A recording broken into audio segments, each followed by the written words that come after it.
Adéntrate en el antiguo Egipto, un mundo de dioses cocodrilo, extraños rituales de belleza y ceremonias escalofriantes. No podrás creer estas tradiciones salvajes.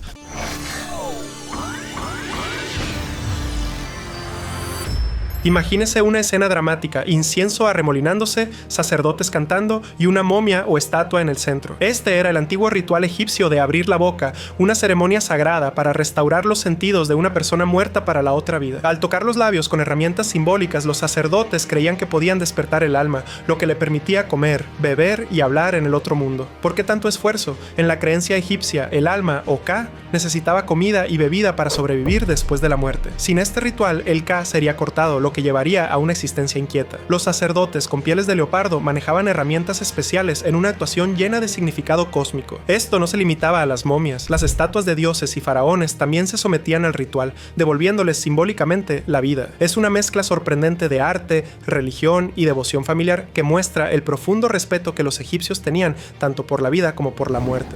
Imagínate caminar cerca del Nilo y tropezar con un cocodrilo enorme, solo para verlo reverenciado como un dios. Sobek, la deidad con cabeza de cocodrilo, era temido y adorado en el antiguo Egipto. ¿Por qué? El Nilo era la fuente de vida de Egipto, ya que proporcionaba agua y comida, pero sus cocodrilos eran mortales. Sobek encarnaba esta naturaleza dual, destrucción y fertilidad en una sola. Los sacerdotes de templos como el de Kom Ombo mantenían a los cocodrilos como animales sagrados, mimándolos con comida y joyas. Cuando morían, estos reptiles eran momificados, envueltos con cuidado y enterrados en tumbas especiales. No era solo una superstición, Sobek simbolizaba la fuerza, la protección y el poder vivificante del Nilo. Los cocodrilos eran vistos como la forma viviente de Sobek, y la gente creía que honrarlo mantenía el flujo del río y a los reptiles tranquilos. Se celebraban festivales en su honor y sus seguidores ofrecían comida y riquezas en los santuarios. Extraño para la mentalidad moderna sin duda, pero para los egipcios adorar a Sobek era su forma de dominar el poder salvaje de la naturaleza y asegurar la prosperidad de la tierra.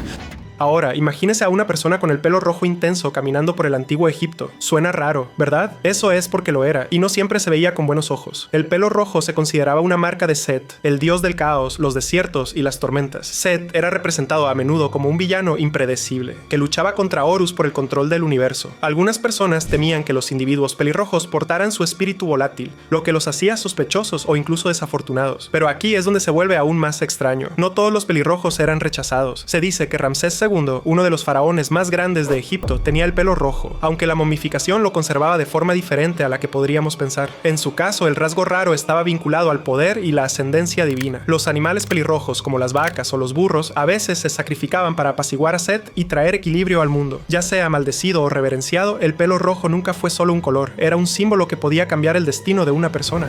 Los antiguos egipcios se preocupaban mucho por la limpieza y la belleza, pero sus rutinas solían llegar a los extremos. Usaban un delineador de ojos con col negro, creyendo que protegía sus ojos del sol y alejaba a los malos espíritus. Pero este col contenía plomo, que se volvía tóxico con el tiempo. Se afeitaban todo el cuerpo, incluida la cabeza, para mantenerse limpios y libres de piojos. Las pelucas hechas de cabello humano, a veces perfumadas, reemplazaron los mechones naturales y se convirtieron en un signo de belleza y estatus. Ahora, eche un vistazo a esta imagen, una extraña pose de baile con una persona sosteniendo herramientas afiladas mientras otra se inclina dramáticamente hacia atrás. ¿Qué está sucediendo aquí? Los historiadores sugieren que puede representar un ritual de higiene, tal vez la eliminación del vello corporal. Los egipcios usaban afiladas navajas y herramientas de bronce para arreglarse, convirtiendo el cuidado personal en una elaborada ceremonia. Incluso se bañaban varias veces al día, usando sal de natrón como jabón, pero a pesar de sus esfuerzos, sus métodos a menudo hacían más daño que bien, prueba de que lucir bien a veces tenía un alto precio. Aunque la higiene era una prioridad, la privacidad no lo era. El baño era a menudo un asunto social y los baños públicos eran comunes. Muchos egipcios se sumergían a diario en el Nilo, frotándose con sustancias naturales como arcilla o sales de natrón. Las casas de los ricos incluían zonas de baño privadas, pero para la mayoría los espacios comunes eran la norma. Los baños públicos servían como centros tanto para la limpieza como para la conversación,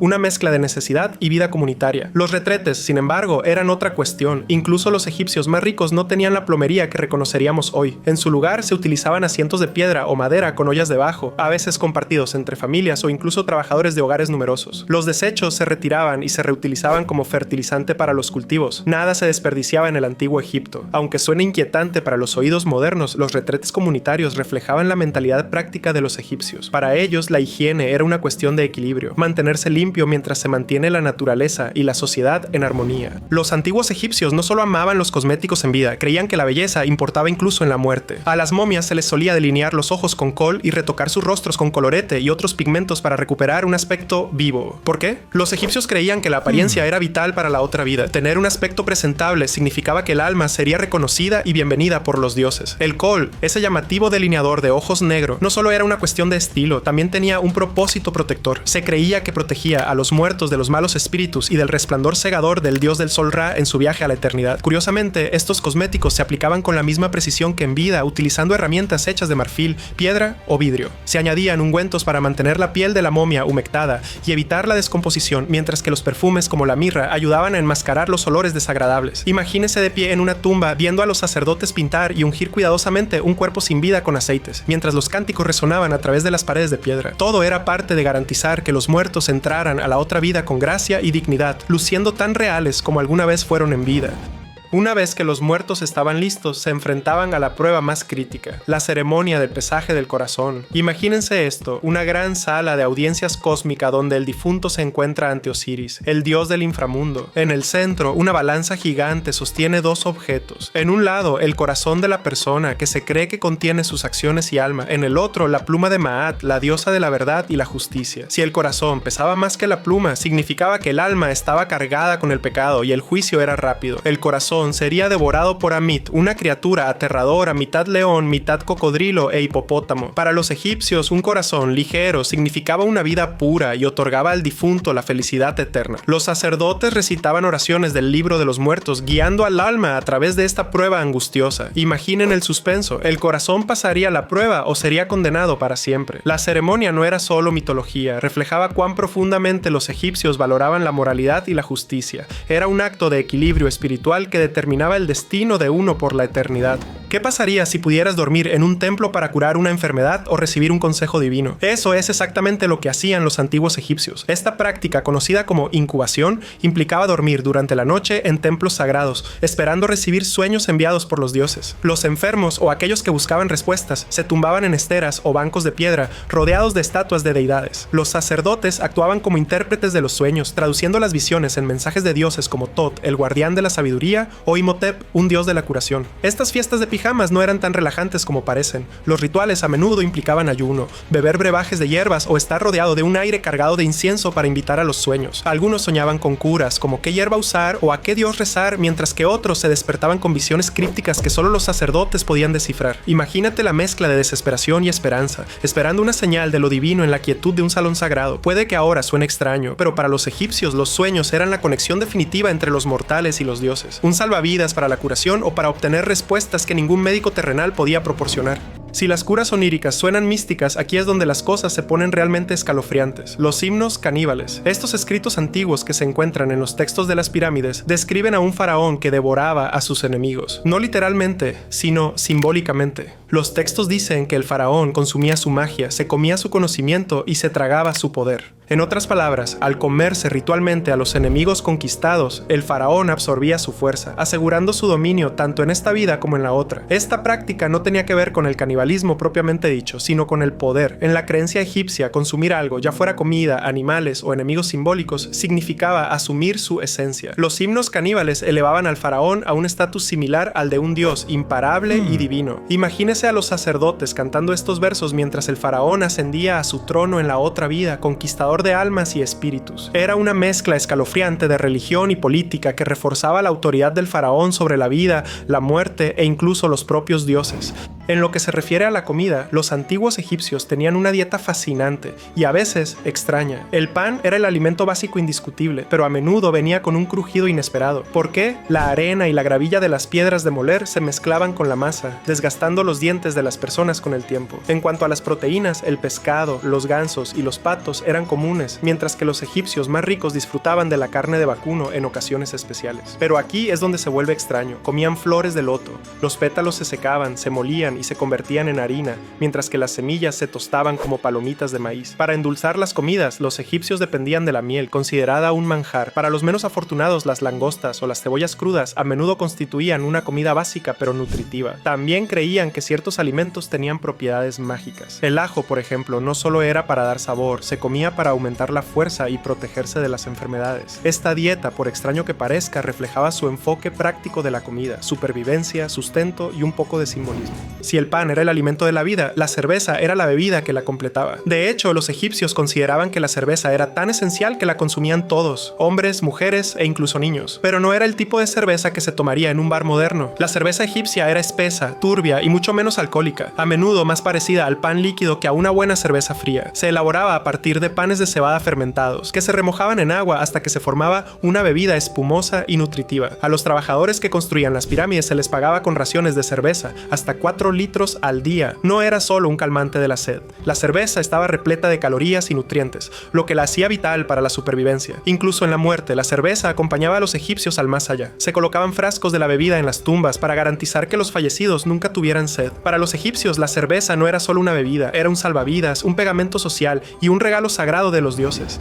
Hablando de cerveza, hablemos de una de las tradiciones más salvajes del antiguo Egipto, la fiesta de la embriaguez. Una vez al año, los egipcios se reunían para una celebración a todo trapo dedicada a la diosa Hathor, la señora del amor, la música y la alegría. Pero esta no era una fiesta común. La gente bebía hasta quedar aturdida. A propósito, el objetivo era honrar un mito en el que Hathor se transformaba en una leona vengativa. Para calmar su furia, los dioses la engañaron para que bebiera cerveza teñida de rojo para que pareciera sangre. Bebió tanto que se desmayó, salvando a la humanidad.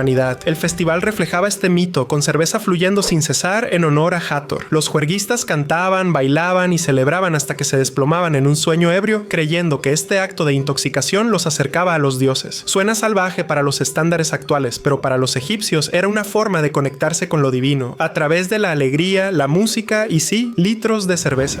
Pero los egipcios no reservaban sus rituales solo para los humanos. Entra en el mundo de las momias de animales, una práctica tan fascinante como extraña. Gatos, cocodrilos, babuinos e incluso halcones fueron momificados en grandes cantidades. ¿Por qué? Los animales eran vistos como mensajeros sagrados de los dioses, y momificarlos era una forma de honrar a estas criaturas divinas. Por ejemplo, los gatos representaban a Bastet, la diosa del hogar y la fertilidad. Se han encontrado miles de momias de gatos en templos, envueltas delicadamente en lino y enterradas con cuidado. Algunos animales también eran momificados como ofrendas. Los adoradores pagaban a los sacerdotes para embalsamar un animal y dedicarlo a un dios, con la esperanza de recibir bendiciones divinas. Los cocodrilos momificados para Sobek, los halcones para Horus, la lista continúa. Sin embargo, no todas estas momias eran auténticas. La producción en masa llevó a algunos sacerdotes a crear momias falsas, envolviendo fardos de lino vacíos para satisfacer la demanda. Ya sean reales o falsas, las momias de animales reflejan la profunda reverencia de los egipcios por la naturaleza y su creencia de que incluso la criatura más pequeña tenía un papel en el orden cósmico. Los antiguos faraones egipcios no eran solo gobernantes, sino que se los consideraba dioses vivientes, vínculos directos entre los cielos y la tierra. Para mantener su sangre divina pura, muchos faraones se casaban con miembros de su propia familia. Sí, eso significaba que los hermanos se casaban con sus hermanas, los tíos se casaban con sus sobrinas y a veces incluso los padres se casaban con sus hijos. Aunque esto nos suene chocante, para los egipcios era un acto sagrado para garantizar que el estatus divino del faraón permaneciera intacto. Creían que esas uniones reflejaban las relaciones de sus dioses, como Isis y Osiris, una pareja de hermano y hermana. Tomemos como ejemplo al rey Tut. Los registros históricos muestran que se casó con su media hermana Angesenamón. Si bien estos matrimonios aseguraron la legitimidad real,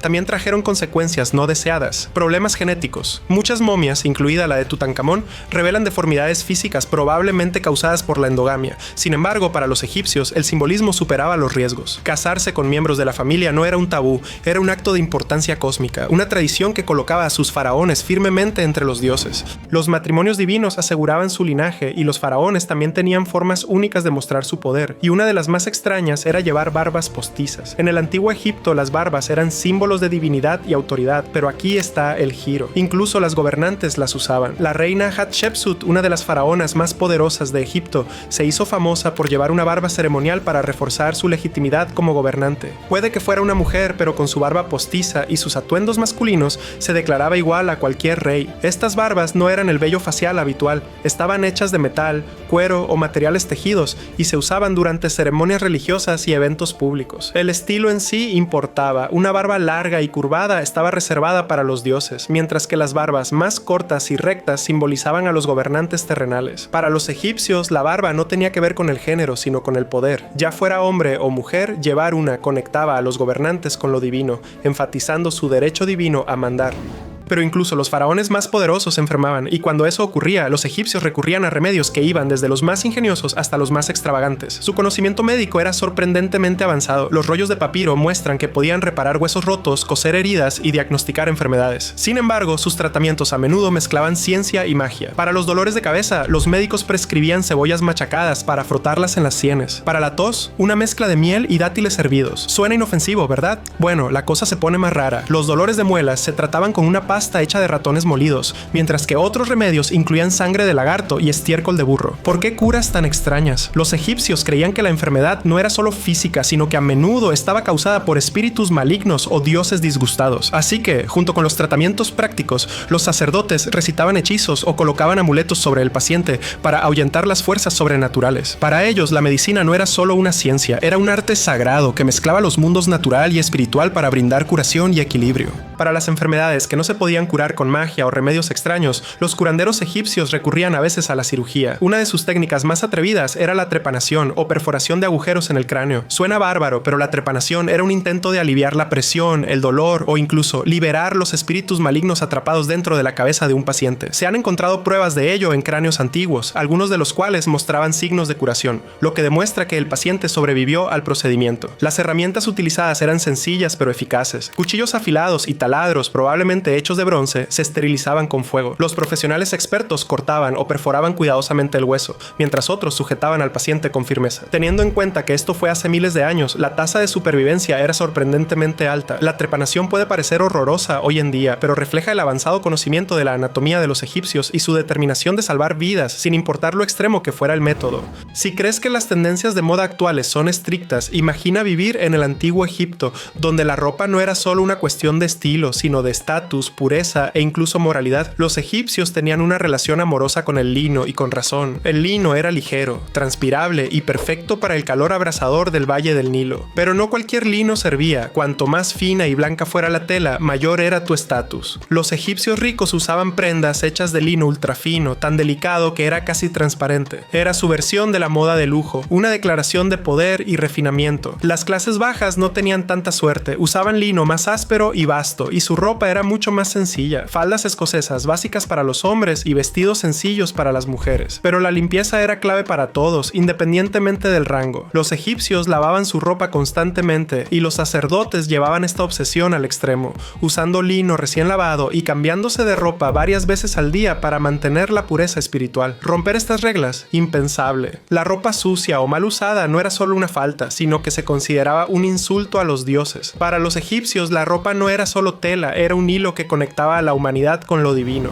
Imagínate entrar en la consulta de un médico medieval. ¿Te sientes febril, débil o tal vez simplemente fuera de onda? La solución del médico: drenemos un poco de tu sangre. Bienvenido a la sangría, la piedra angular de la medicina medieval. Los médicos creían que la enfermedad era causada por un desequilibrio en los 4 humores del cuerpo: sangre, flema, bilis negra y bilis amarilla. Al eliminar el exceso de sangre, pensaban que podían restaurar la armonía y la salud. El proceso era tan dramático como parece. Los médicos o barberos usaban cuchillas afiladas para hacer incisiones en las venas, a menudo recogiendo la sangre en un recipiente. Algunos tratamientos eran pequeños y específicos, mientras que otros dejaban a los pacientes visiblemente debilitados. A las personas ricas se les sangraba en días auspiciosos específicos, alineando su salud con los signos astrológicos. Para mayor precisión, los gráficos de sangría mostraban exactamente qué venas apuntar dependiendo de la enfermedad. No era raro que alguien perdiera casi medio litro de sangre en una sola sesión. Como era de esperar, los pacientes solían marcharse más enfermos que cuando llegaron. La sangría puede parecer chocante, pero los médicos medievales creían de verdad en ella. Persistió durante siglos, incluso en el siglo XVIII, y se convirtió en un símbolo de cómo la medicina podía oscilar radicalmente entre la ciencia y la superstición. Pero si cortar las venas no fuera lo suficientemente extremo,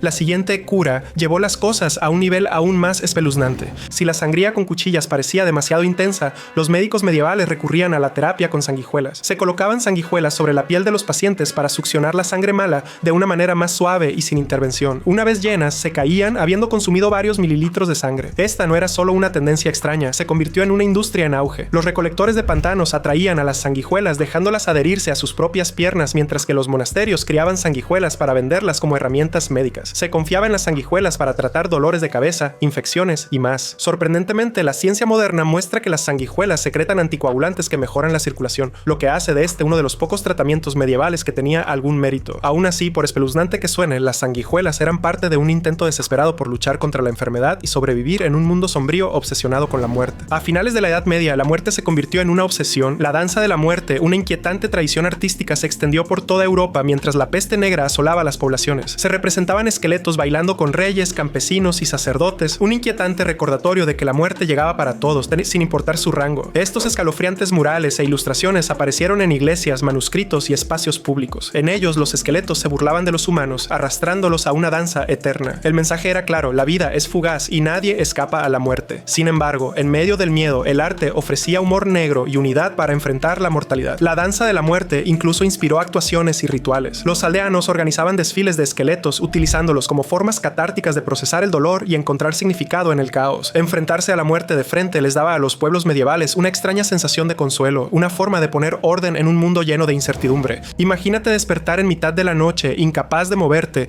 mientras una figura oscura te presiona el pecho. Para la gente de la Edad Media, esto no era solo una pesadilla, era un encuentro aterrador con un ser sobrenatural. Este fenómeno, ahora conocido como parálisis del sueño, se conocía como síndrome de la vieja bruja. Muchos creían que una criatura demoníaca, a menudo descrita como una bruja, se sentaba sobre su pecho, robándoles el aliento o incluso tratando de reclamar su alma. Las pesadillas no se consideraban inofensivas, se temían como presagios, maldiciones o signos de posesión. La gente hacía lo imposible para protegerse. Se usaban amuletos, oraciones y agua bendita para alejar a los malos espíritus que acechaban en la oscuridad. Algunos creían que colocar objetos de hierro como cuchillos o herraduras cerca de la cama mantendría a raya a las brujas. Los sueños en sí mismos se consideraban mensajes poderosos, buenos o malos, de Dios, el diablo o espíritus inquietos. Despertarse sin aliento no solo era aterrador, sino que se sentía como un verdadero encuentro con lo sobrenatural. Este miedo a lo invisible convertía cada noche en un campo de batalla potencial donde el sueño mismo se convertía en una apuesta peligrosa.